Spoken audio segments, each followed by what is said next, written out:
성경 봉독합니다. 구약 성경 전도서입니다. 전도서 4장 9절부터 12절까지입니다. 제가 갖고 있는 성경은 구약 성경 952쪽 부분에 있습니다.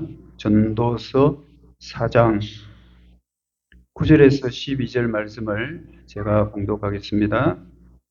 하나님 말씀 들으십시오.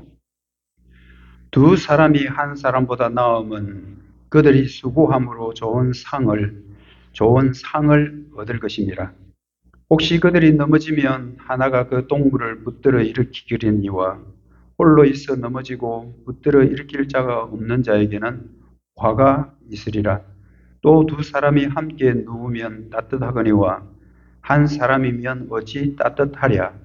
한 사람이면 배하겠거니와 두 사람이면 맞설 수 있나니 세 겹줄은 쉽게 끊어지지 아니하느니라.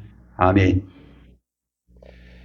서로 협력하는 공동체라는 제목입니다.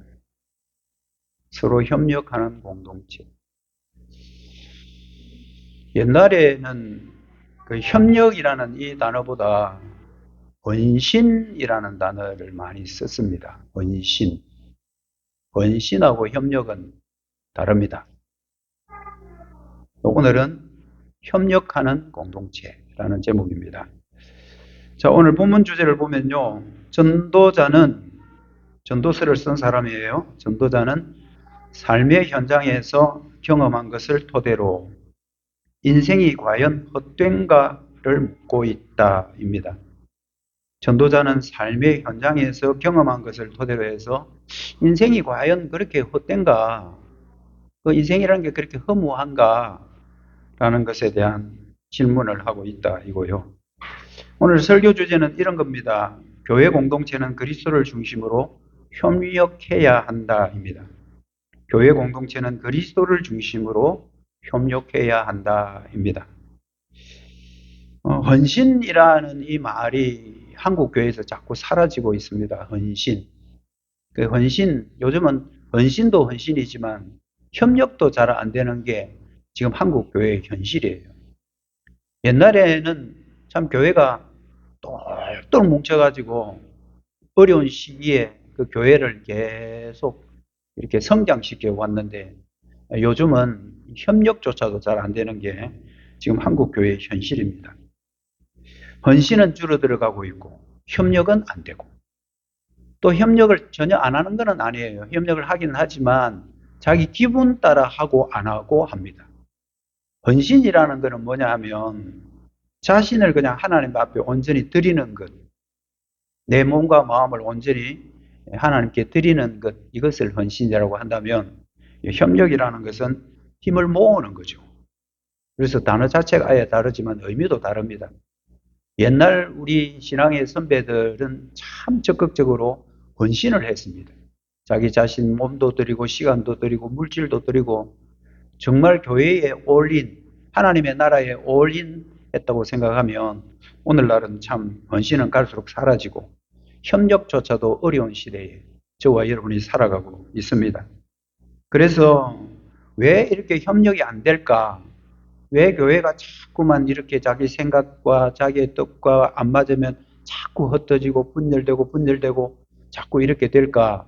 그것은 이 공동체 의식, 우리가 하나입니다라는 이 공동체 의식이 갈수록 약해지니까 그렇습니다. 우리가 하나다, 우리 가족이 하나야, 우리 교회 공동체가 하나야라는 이 공동체 의식이 자꾸 사라지고 요즘은 다 개인적이고 각자 개인 위주, 이기주의 이런 것들만 팽배해 있는 현실입니다. 오늘 이 전도자는 해 아래 인생이 과연 뭘까? 우리 인생이 산다는 게 뭘까?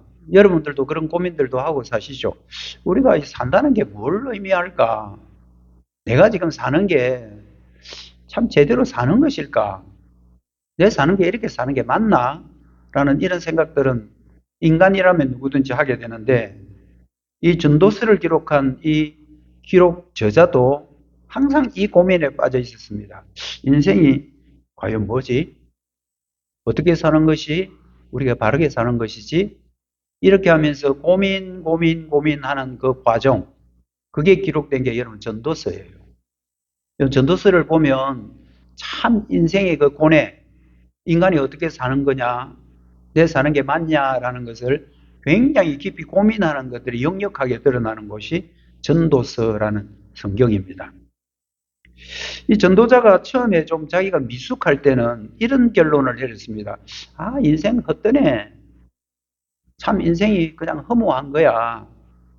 어떻게 저렇게 갑작스럽게 한순간에 한 가정이 무너지고 또 한 사람이 저렇게 건강이 무너지고 또 어떻게 젊은 사람이 저렇게 죽을까라는 그런 생각을 하면 참 인생이 헛된 거 아니야? 진짜 헛된 것 같은데? 라는 그런 결론을 내릴 수가 있죠. 저자는 처음에 인생은 헛됩니다 라고 시작합니다. 전도서에 보면 그 말 참 자주 나와요. 요즘 여러분 전도서 읽고 있을 텐데 헛되다 헛되다 헛되다 헛되다 이런 말이 참 자주 나옵니다. 그러나 저자는 혹시 나의 결론이 너무 섣부른 거 아니야? 내 결론이 너무 좀 사변적인 거 아닌가?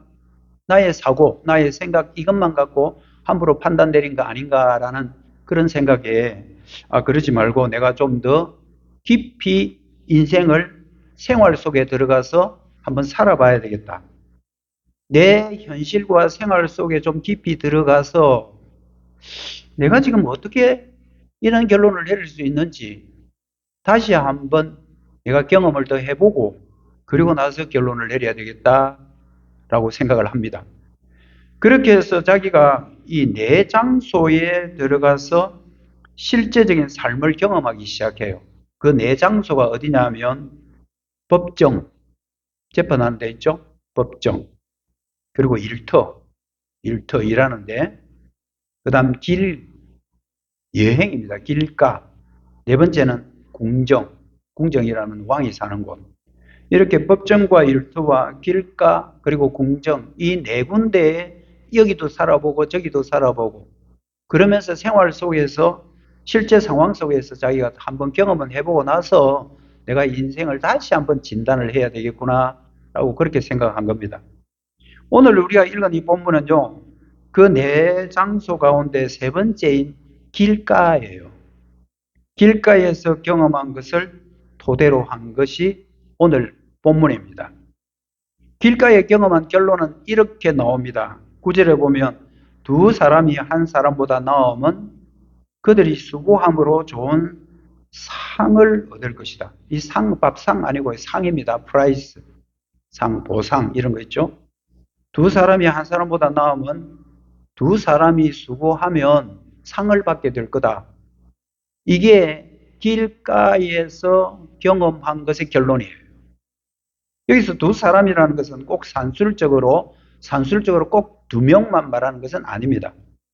여기서 두 명은 다수, 한 사람이 아닌 두 명 이상의 복수.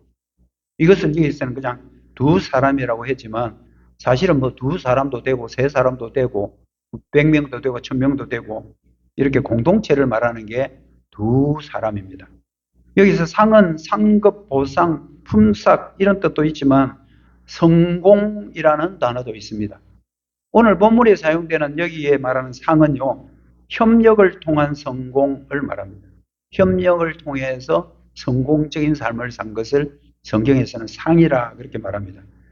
저자는 다수의 사람이 서로 협력하여 뭐든지 하면 한 사람이 한 것보다 훨씬 더 성과가 크고 결과도 더 크다.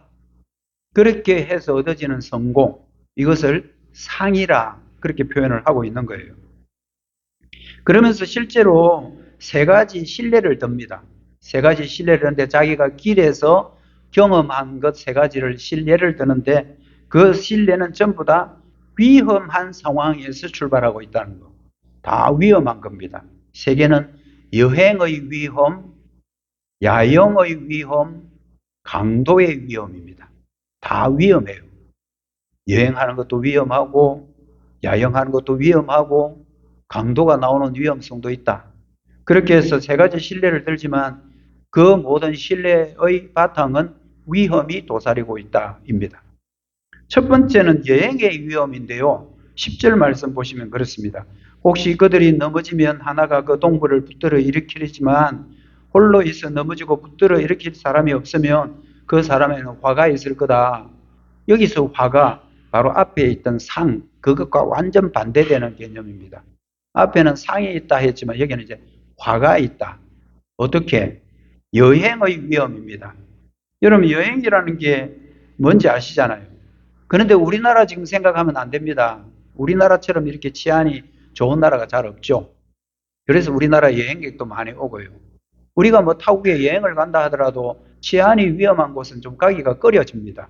뭐 전쟁이 일어난다든지, 그 다음에 거기에 뭐 또 위험한 사람들이 항상 뭐 이렇게 위협을 가한다든지 그런 데라는 전혀 여행하고 싶은 마음이 없죠. 근데 우리나라처럼 뭐 치안이 잘 된 나라가 있습니까만은 우리나라 상황 생각하면 오늘 보면 전혀 여러분이 이해 못 합니다. 여기는 이제 팔레스타인이 지금 이스라엘 지금 땅이지만요. 가나안이라기도 하고요. 여기는 주로 산악지대 그리고 광야입니다. 아주 높은 산악지대 아니면 사막. 그러니까 좋은 땅이 별로 없는 곳이 이 성경의 배경이에요.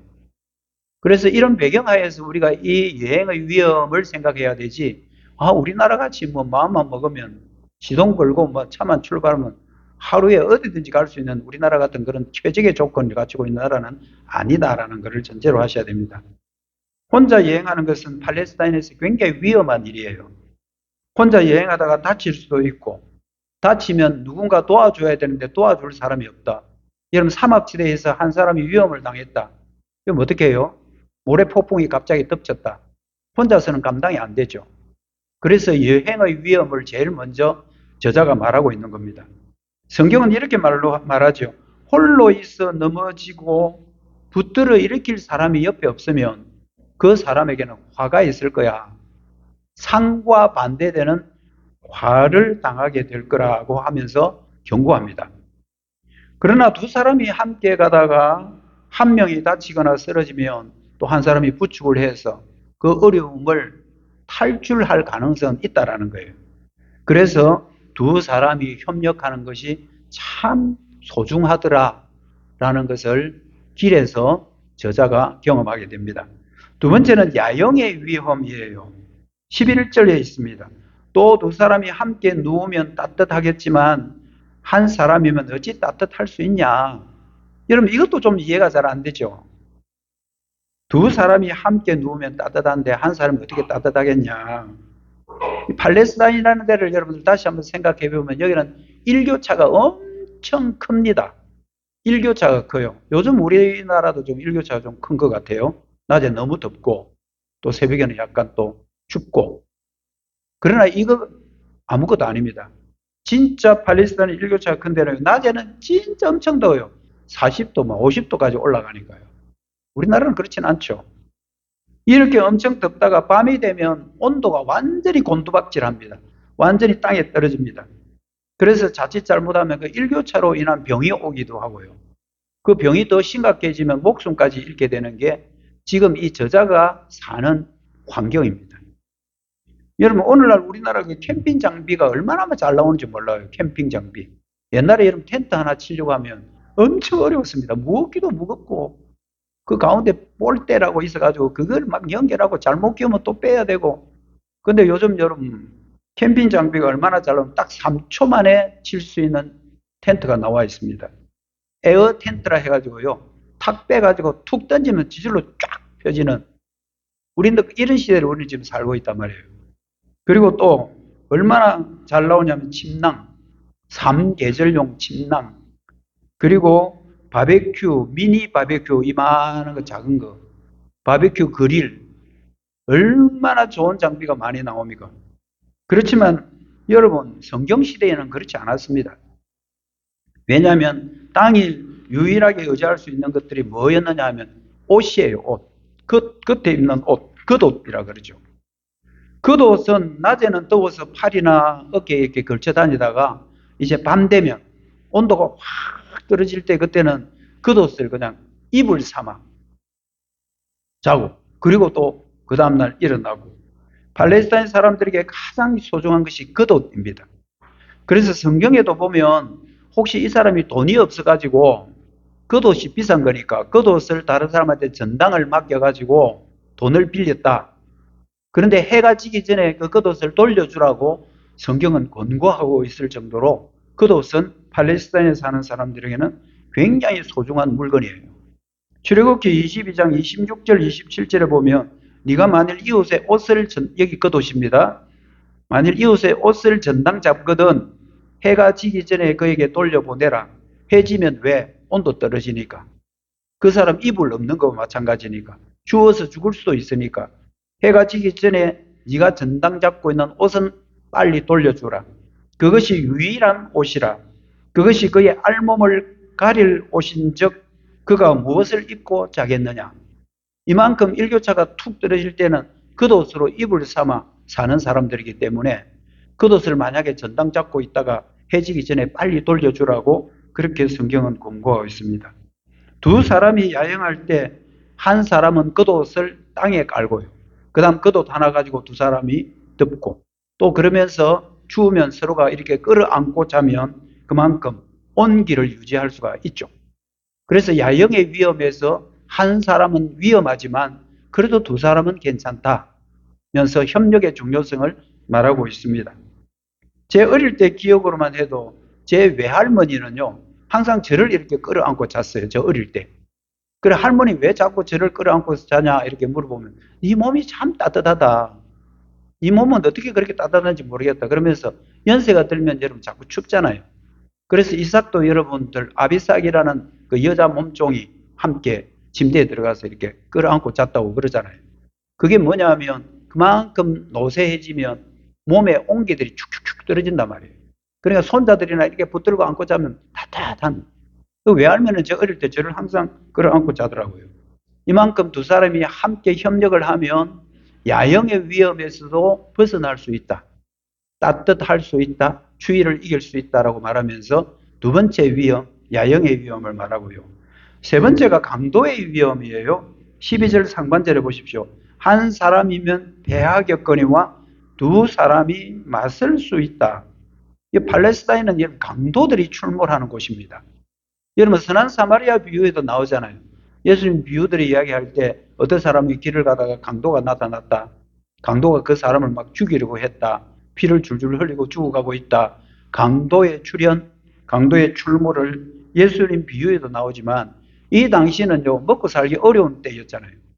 그러니까 굉장히 위험한 곳, 강도들이 나타나는 것이 굉장히 위험한 곳입니다. 근데 강도가 나타나면 어떻게 해야 돼요? 혼자서는 사실 감당하기 어려워요. 그러나 두 사람이 있으면 맞설 수 있지 않겠냐. 강도 만나면 혼자서 얼마나 힘들겠냐. 자칫 잘못 목숨도 잃을 수 있어. 근데 두 명이면 한번 맞짱 떠볼 수 있다. 이 말이 성경에서 그렇게 말하고 있습니다. 우리나라도 아까도 말했지만 치안이 참 좋긴 하지만 최근에 여러분 뉴스 보면 매스컴 속에도 혼자 등산하다가 성폭행을 당하는 사람도 있고요. 또 혼자 등산하고 다니다가 묻지마 살인에 걸려가지고 죽기도 하고요. 굉장히 위험해요. 우리나라가 치안이 아주 좋다고 하지만 혼자서 이렇게 어색한 곳에 산에 간다는 건 굉장히 위험합니다. 여러분들 혹시 뭐 등산 갈 일이 있으면 친구하고 같이 가든지 지인들하고 있으면 같이 가야지. 혼자서 운동한다고 산에 막 다니다가요. 이상 안 한 사람 괜찮은데 이상한 사람 만나면 그 큰일 난단 말이에요. 이렇게 길에서 당하는 위험들을 계속 점청법으로 이야기를 합니다. 그렇게 길에 갈 때 이런 경우도 있고 저런 경우도 있고 저런 경우도 있으니까 위험하다. 결국은 혼자는 다 위험하니까 두 사람이 함께하면 괜찮다. 그렇게 해서 한 명보다 두 명이 낫고 두 명보다 또 세 명이 낫다라는 것을 마지막 부분의 12절 하반줄에 세 겹줄은 쉽게 끊어지지 아니한다. 하나, 둘, 셋. 하나보다 둘, 둘보다 셋. 그래서 세 겹줄 쉽게 끊어지지 아니한다. 줄 세 개 같으면 하나 같으면 툭툭 끊을 수 있지만 세 개 묶어 놓으면 끊기가 힘든다 이 말이죠. 여러분 한 선비가 죽기 전에 세 아들을 불러놓고 마지막 유언을 합니다. 아들이 세 명이 있는데 세 명 유언하려고 다 앉혀놓고 화살을 딱 준비해가지고 하나씩 하나씩 나눠줍니다. 이 화살 너 한번 부러뜨려 봐라. 여러분 화살 하나도 굉장히 힘들어요 사실은. 화살 부러뜨려 보셨습니까? 단단합니다. 하나 부러뜨리기도 힘들어요. 하나씩은 그래도 아직까지 뭐 장정들이니까 아들 3명이 하나씩 주니까 툭툭 부러뜨렸다는 거죠. 그러면서 이제 3개를 딱 같이 겹쳐가지고 큰아들 보면서 자, 이 3개 동시에 한번 부러뜨려 봐라 하니까 3개는 힘들죠. 어렵죠. 아버지 안 되겠는데요. 그래. 내가 죽기 전에 꼭 당부할 말이 있다. 뭐겠습니까? 너희가 내가 죽고 나거든 형제들끼리 서로 나뉘지 말고 서로 싸우지 말고 보통 부모님 돌아가시고 나면 그때부터 형제지간에 우애가 전부 다 깨지더라고요. 뭐 때문에 그런지 모르겠습니다. 돈 때문에 그런 것 같죠. 그래서 없고 돌아가시면 싸울 일이 없지만 부모들이 뭘 많이 가지고 있다가 돌아가시면 그것 때문에 그렇게 친한 관계들이 다 깨져버려요. 그래서 선비가 죽으면서 내가 죽거들랑 너 삼형제는 똘똘 뭉치 살아라. 3개의 화살을 꺾을 수 없는 것처럼 너희들이 합치면 너희들이 꺾을 사람 없을 거야 라는 유언을 남겼다 그러죠. 이게 여러분들 협력의 위대함 그리고 한 사람의 위험 이것을 지금 쭉 여러분들에게 말씀드렸습니다. 여러분 사실 이 공동체의 제일 출발은 가정입니다. 여러분 이제 5월달 가정의 달을 이제 우리가 맞이하게 될 텐데 제일 먼저 출발한 공동체는 가정 공동체고요. 그리고 두 번째 출발한 게 교회 공동체예요. 오늘은 가정과 교회 공동체에 대해서 특히 그 협력에 대해서 여러분들이 말씀드리려고 합니다. 하나님이 세우신 2개의 공동체, 하나는 가정, 하나는 교회입니다. 여러분 가정 공동체 먼저 살펴보면 하나님이 최초로 세운 공동체가 가정이죠. 남자 먼저 만들고 그리고 여자를 뒤에 만들고 그리고 남자 여자를 함께 묶어서 하나의 가정으로 만든 이게 첫 번째 가정 공동체입니다. 하나님께서 천지를 창조하십니다. 말씀으로 땅도 만들고 하늘도 만들고 그리고 태양도 만들고 말씀으로 하나하나 창조하면서 하루 창조하고 나면 참 좋다. 하나님 당신이 만들어 놓고 창조물을 보면서 좋다. 좋다. 계속 좋다 나와요. 그런데 창세기 보면 처음으로 안 좋다라는 말이 한번 나와요. 계속 좋다. 아우 좋은데 했는데 나중에 이건 안 좋아. 하나님이 처음으로 안 좋다라고 말한 게 뭐냐면요. 혼자 사는 거예요. 이게 어디 있냐면 창세기 2장 18절이에요. 여호와 하나님이 이르시되 사람이 혼자 사는 것이 좋지 아니하니 다 좋다고 하시던 하나님이 이건 안 좋아. 안 좋아한 게 뭐냐면 독처하는 것. 혼자 있는 것. 아담 혼자 있는 것이 안 좋은 거예요. 그래서 하나님께서 돕는 배필을 하나 만들었는데 그 사람이 여자죠. 그래서 남자 만들고 여자 만들고 남자 여자의 그 오묘함은요. 정말 우리가 표현할 수 없을 만큼 하나님이 만들어도 어떻게 이렇게 신비스럽게 남자와 여자를 만들어 놓았을까. 남자 혼자서도 안 되고 여자 혼자서도 안 되는 거거든요. 그래서 남자와 여자를 만들어서 서로 돕는 비필로 만들어 놓고 그때야 좋다라고 하나님이 말씀하셨죠. 우리가 요즘 생각하기에는요. 두 사람 사는 거 참 불편하게 여기는 시대예요. 사실 그래요. 그 목사님 무슨 말합니까? 혼자 살면 얼마나 좋은데요. 누가 뭐 간섭을 합니까? 내 마음대로 생각하고 내 마음대로 판단하고 누가 잔소리를 합니까? 내 하고 싶은 대로 하는데 혼자 살면 얼마나 좋은데요. 라고 말할지 모르겠지만 하나님은 그렇게 생각하지 않는다라는 거 우리가 그걸 기억해야 됩니다. 요즘 신조어가 뭡니까? 혼술, 혼밥. 여러분들 혼술은 잘 모르죠? 술을 안 마시니까. 혼술은 혼자서 마시는 술을 혼술이라 그래요. 혼밥은 혼자 먹는 밥을 혼밥. 혼술, 혼밥. 요즘 마트 같은 데 가보면요. 맞춤형 식자재가 엄청 나와 있습니다. 워낙 이제 혼자 사는 사람들이 너무 많으니까. 그래서 혼자 가져가가지고 그냥 막 냄비에 부어서 물만 부어가지고 불 켜면 혼자서 먹을 수 있는 이런 식자재들이 유행하죠. 옛날에는 여러분 수박 같은 거를 한 덩어리 그냥 이렇게 팔았지만요. 일본 제가 처음 가니까 수박을 몇 조각 이렇게 해가지고 랩에 싸가지고 팔더라고요. 참 찌질하다. 수박을 무슨 저렇게 파냐. 수박은 한 덩어리로 팔아야지. 그렇게 생각했는데 요즘 생각하면 그게 맞아요. 다 못 먹어요. 그래서 한 사람이 먹을 수 있는 것도, 케이크도 혼자 먹을 수 있는 분량. 이렇게 가면 갈수록 혼자 사는 사람들이 늘어나지만, 그러나 성경은 혼자 사는 것을 하나님께서 원하지 않으십니다. 그러면 혼자 사는 게 왜 이렇게 됐냐? 이것이 바로 타락한 인간들에 의해서 만들어진 거지. 하나님이 안 좋은 것을 만드시는 분이 아니에요. 하나님은 좋은 것만 만드시고 우리 인생에 좋은 것들만 말씀하시는 분이지, 하나님이 나쁜 것, 안 좋은 것을 만드시는 분이 아니에요. 그래서 우리가 볼 때에 이거는 아닌데 라고 하는 것은 대부분 인간들이 만들어낸 거지, 하나님은 결코 그렇게 하시지 않으십니다. 하나님이 아담 혼자 사는 것이 좋지 못하다고 해서 돕는 배필을 허락했죠. 배필이라는 이 말은 뭐냐면요, 저 사람의 필요를 채워줄 수 있는 사람이에요. 이거는 꼭 여자가 남자만이 아니라 남자도 여자에게도 돕는 배필이 되고 여자도 남자에게 돕는 배필이 되어서 둘이 하나가 되게 하는, 이것이 하나님의 창조 사역의 핵심입니다. 핵심입니다.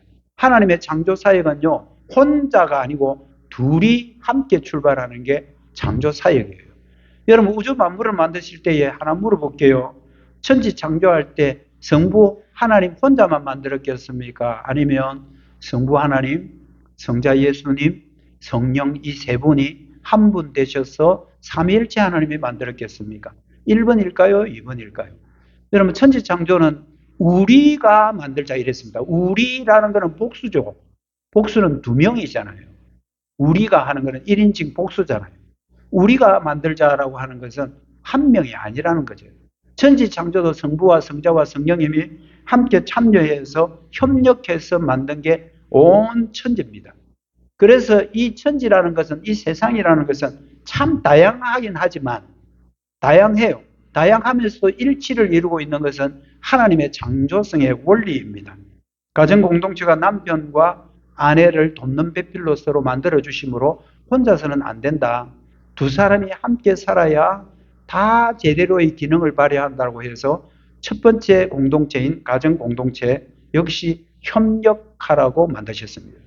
두 번째는 이제 교회 공동체인데요. 여러분, 그 교회라는 것은 예수님이 자신의 피값을 주고 산 공동체예요. 여러분들 교회 공동체가 세상에 여러분들 모두 동창회라든지 무슨 사회의 어떤 모임하고는, 이거는 본질적으로 다른 거예요. 그거 항상 기억하셔야 돼요. 교회 공동체, 저와 여러분이 오늘 이 자리에서 예배드리고 있지만 우리는 교회 공동체고요. 교회 공동체는 예수님의 피값을 치르고 세운 공동체예요. 이건 보통 가치가 아니에요. 여러분, 교회 공동체, 교회 사람 만나는 거하고 교회 예배 드리는 거나 세상에 밖에 나가서 무슨 음악회 참여하는 거나 별반 다를 거 없지. 천만의 말씀. 본질이 다릅니다. 여러분, 교회 공동체가 얼마나 귀한 공동체인가 아셔야 되는데, 그것은 예수님의 피값을 주고 세운 교회고요. 예수님의 피값을 주고 세울 만큼 가치 있는 공동체가 교회 공동체예요. 교회는 여러 가지 다양한 사람들이 모입니다. 그러나 한 몸을 이루는 지체들이에요. 로마서 12장 5절에 보면 이와 같이 우리 많은 사람이 그리스도 안에서 한 몸이 되었다. 한 몸에 지체가 붙어 있는 거예요. 여러분, 제가 보기에는 코도 있고 눈도 있고 다 있잖아요. 근데 저는 한 몸이잖아요. 그런데도 각 손도 이 손, 오른손, 왼손, 발도 있고 다 이 지체가 있는 것처럼 한 몸이라는 교회에 여러분들이 하나의 지체가 되어서 다 붙어 있는 거예요. 그래서 여러분, 제가 말을 하고 싶어도 내 손이 갑자기 내 입을 말 못해요. 이 손이 협조를 해줘야 돼요. 말할 때는 입을 안 가려야 되죠. 말할 수 있도록 해줘야 되죠. 이렇게 한 몸 이루고 있지만 지체를 이루고 있는 모든 교회 성도들은 성경에서는 뭐라 그러냐면 가족이다, 그렇게 이야기해요. 참 놀랍죠? 여러분, 무슨 가족이에요? 자기 아버지, 어머니 다 따로 있고 자기 형제, 동생, 오빠 다 따로 있는데, 근데 성경은요, 여러분들을 가족이라 그래요. 권속이라 그래요. 에베소서 2장 19절에 보면 그러므로 이제부터 너희는 외인이 아니다. 교회 공동체는 너희들은 딴 사람들이 아니야. 나그네도 아니야. 오직 성도들과 동일한 시민이요 하나님의 권속이다. 여러분 교회를 권속이라고 그래요. 권속. 요즘 이 말 참 잘 안 쓰는데요. 권속이라는 것은 가족이라는 말입니다. 우리는 정말 딴 곳에서 살아왔던 사람이지만 예수 그리스도 안에서 하나의 가족을 이루는 것이 교회 공동체입니다. 여러분 굉장히 소중한 건 두 공동체 꼭 기억하십시오. 가정 굉장히 소중합니다. 그리고 두 번째는 교회 공동체입니다.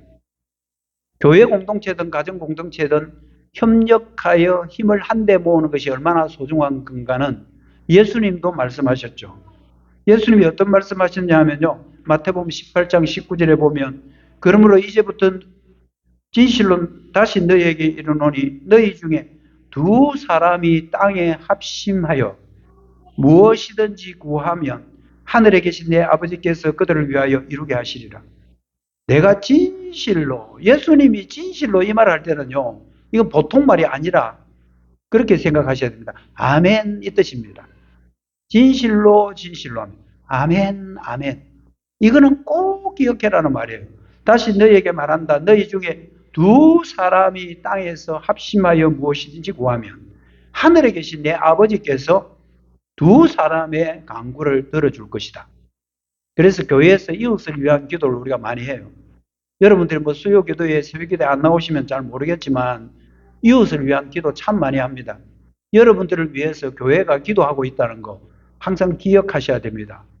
여러분 그냥 우리가 얼굴 안 보니까 저 사람은 내하고 관심 없어. 뭐 주일날 잠깐 와서 얼굴 보고 가는 거 뭐 저 사람이 나를 위해서 뭘 하겠어. 천만의 말씀이에요.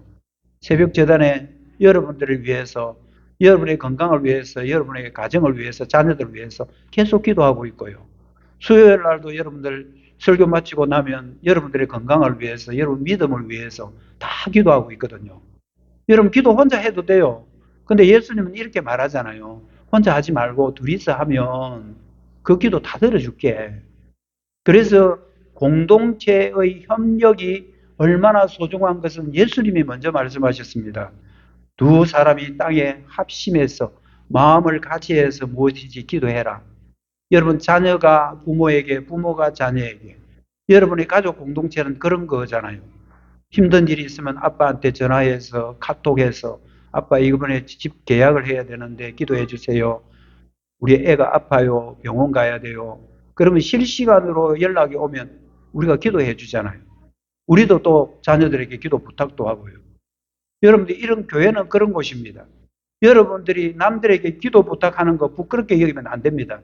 주일 오후에 우리가 모여서 구역별로 말씀 배우고 그러고 나면 구역별로 모임을 가지죠.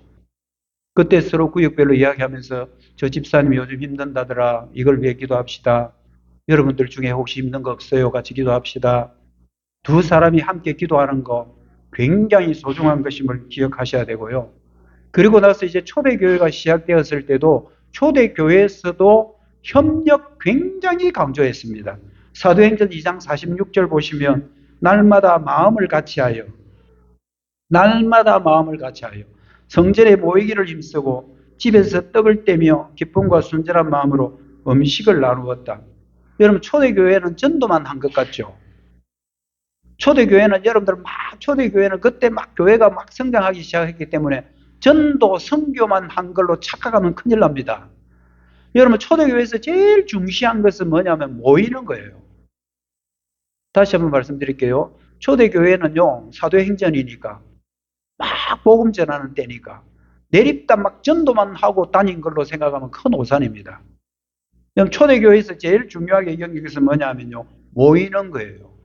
모이는 것. 모여야 전도를 하든 예배를 드리든 할 거 아니에요. 뭐 혼자서 예배 드릴 것 같으면 뭐하러 교회 와요? 집에서 예배 드리지. 그런데 하나님이 받으시는 예배는 그런 게 아니라는 겁니다. 모여라는 거예요. 성전에 모여서 거기서 기도하고 성찬하고 떡을 떼고 거기서 같이 교제하라는 거예요. 여러분들 안 모이면 아무것도 할 수 없습니다.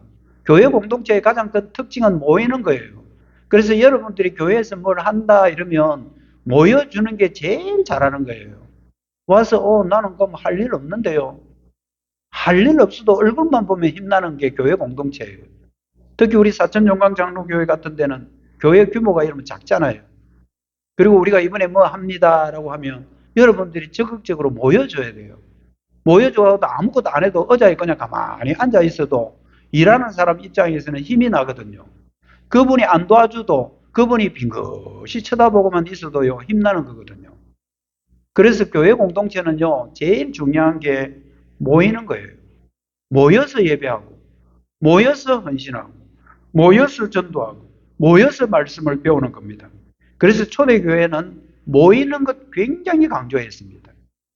그리고 협력 공동체는 정말 복음에 합당한 생활, 내가 복음이 있다라는 확실한 생활은 협력입니다. 빌립보서 1장 27절 28절에 보면 오직 너희는 그리스도의 복음에 합당하게 생활하라 이렇게 합니다.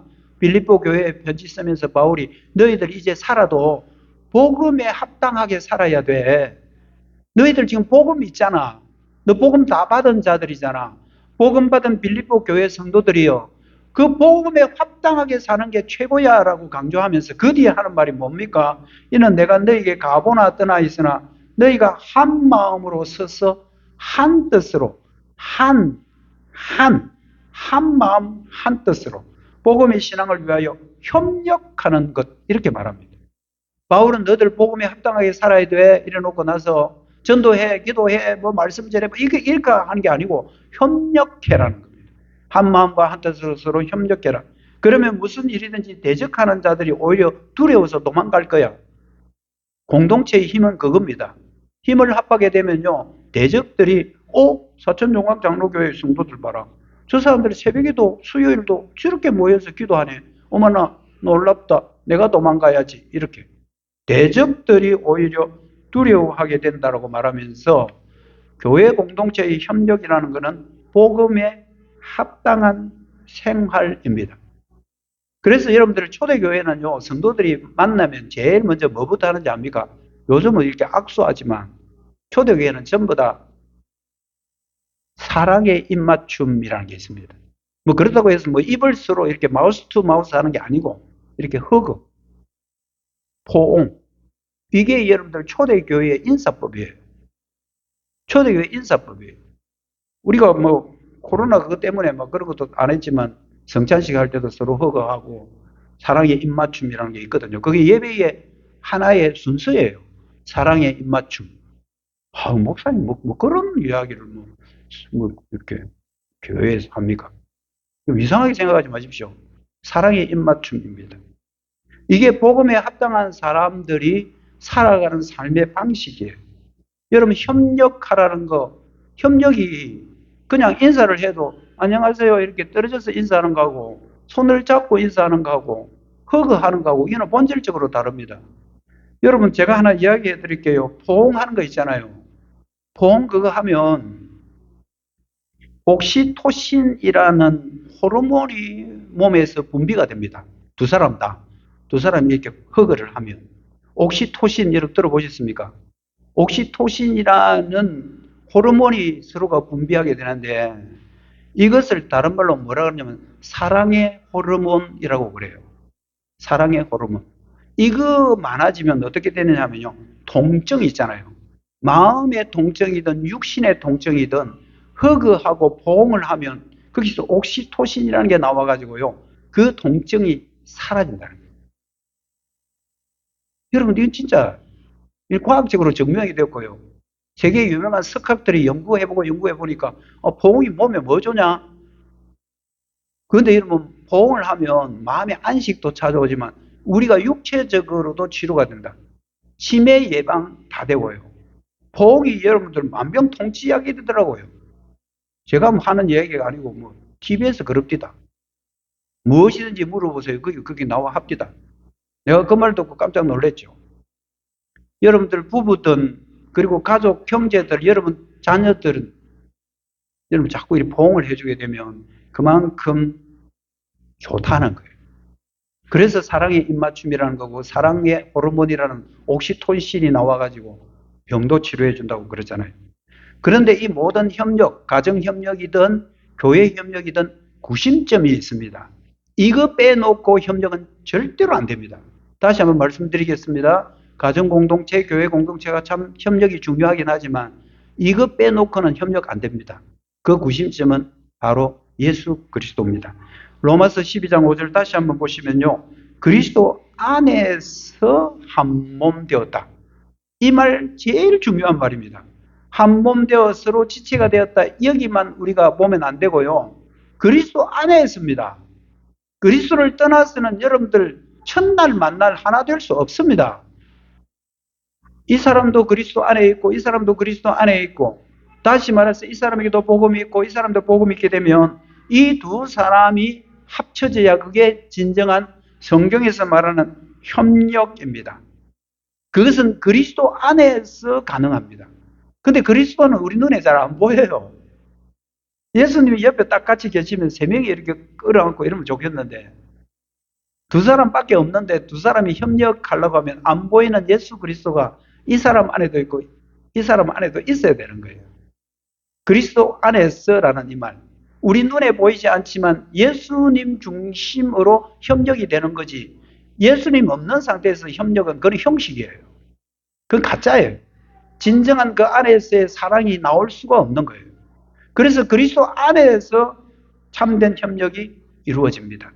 여러분 성막 제가 이야기 잠깐 좀 할게요. 요즘 우리 성경 공부 출애굽기 26장 성막하고 있는데 성막 그 가운데 하나는 널판이라는 게 있습니다. 널판 사진 좀 보여주시겠습니까? 그것 말고 이겁니다. 여러분 이게 구약의 성막이에요. 성막 모양이 이래요. 여러분 그 안에 있는 칸 그게 지성소고요. 바깥에 있는 얘가 성소예요. 근데 여러분 성막 가만히 보면 성막이 나무로 딱 이렇게 되어 있습니다. 앞에 이게 앞부분은 아니에요. 이쪽, 뒤쪽, 옆쪽. 이게 전부 다 널판이 48개예요. 이게 같은 나무가 아니에요. 이런 널판 48개가 쫙 이렇게 붙어 있어요.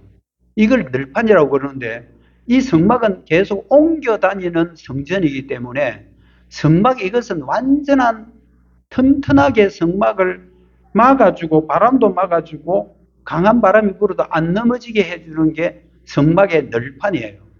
이만한 널판들이 48개가 쫙 이렇게 붙어 있습니다. 앞부분은 아니에요. 앞부분은 아니고 남쪽, 북쪽, 서쪽만 이렇게 세 부분만 돌아가면서 48개 널판이 쭉 이렇게 이어져 가지고 성막이 사막 같은데 모래바람 불어도 강한 바람 불어도 안 넘어지는 역할을 해줍니다.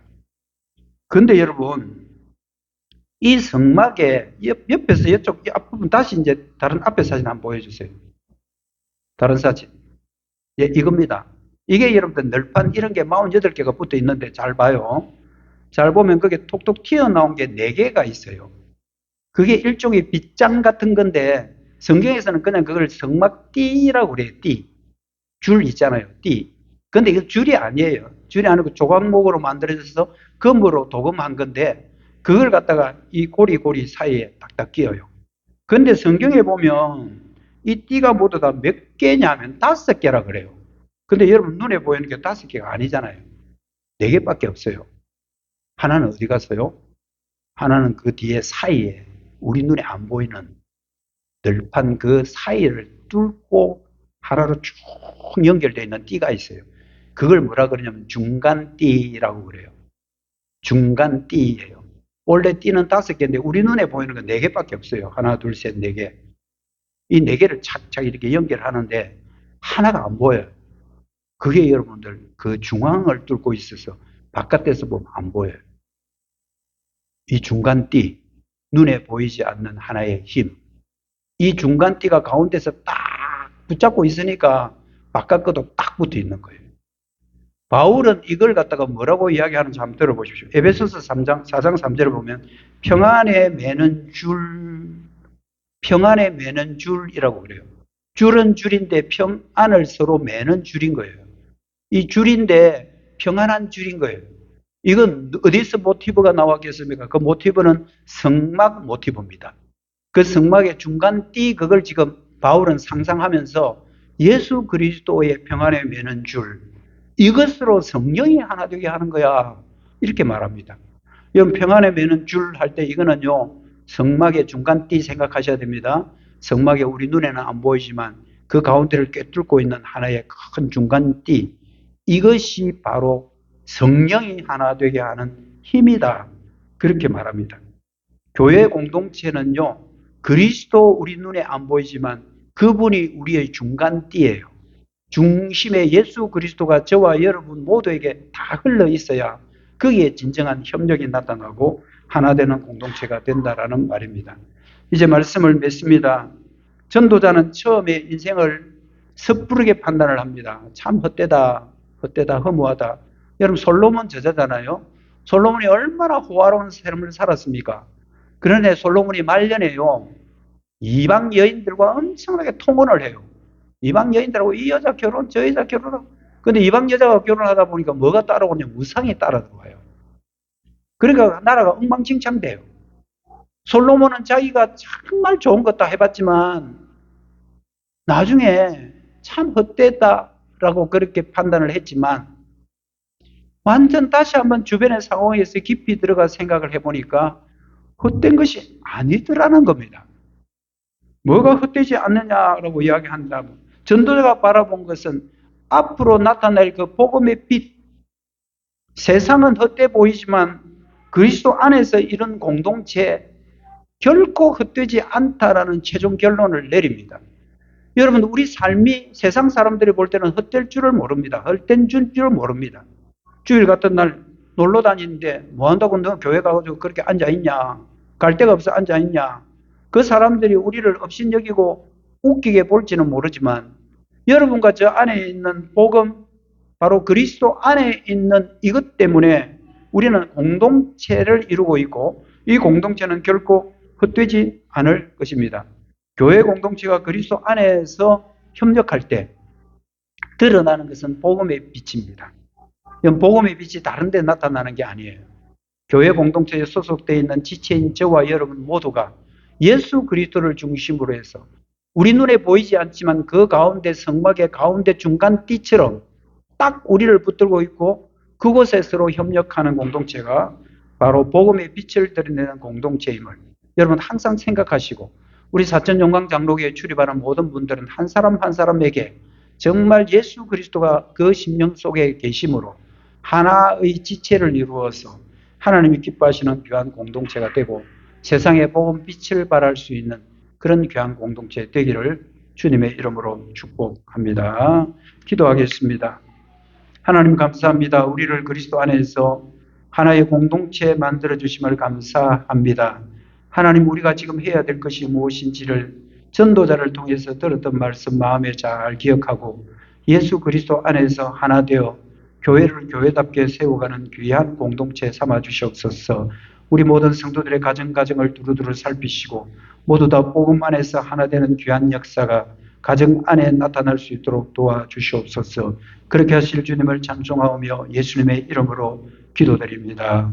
아멘. 찬송가 545장 드리겠습니다.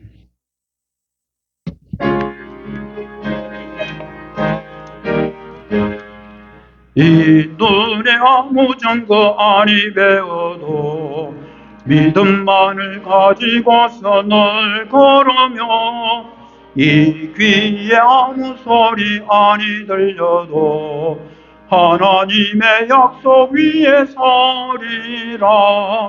걸어가세 믿음 위에 서서 나가세 어심 버리고 걸어가세 믿음 위에 서서 눈과 귀에 아무 증거 없어도 이 눈이 보기에는 어떠하든지 이미 얻은 증거대로 늘 믿으며 이 마음에 어침없이 살아갈 때에 우리 속은 주 안에서 이르리.